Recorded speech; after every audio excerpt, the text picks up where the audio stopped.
አንዳንድ ጊዜ በህይወታችን ደስታን እያጣን ከመጣን ምናልባት ከፍቅርም እየተባረድን ሊሆን ይችላል። ምክንያቱም ሁለቱ የተያያዙ ነገሮች ናቸው።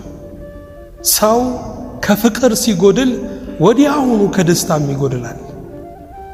ዛሬ ብዙ ሰው አቅም አጥቶ የረሳውንና ይቅር ያለውን እንኳን በደል የሚያስታውሰው ሰው ሁሉ ክፉ ነው፣ ሰው ሁሉ ጨካኝ ነው ብለው በራቸውን ዘግተው የሚቀመጡት ብዙ ሰዎች ከፍቅር ተባርደው ነው ወገኖቼ።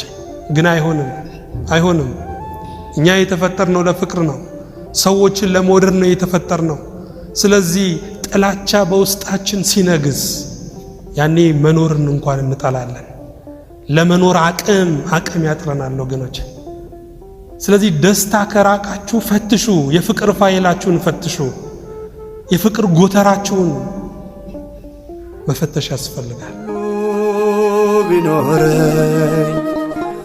ሁሉ ቢኖረኝ ፍቅር ከሌለኝ ከንቱ ነኝ።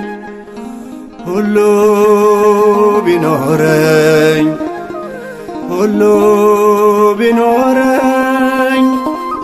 ፍቅር ከሌለኝ ከንቱ ነኝ።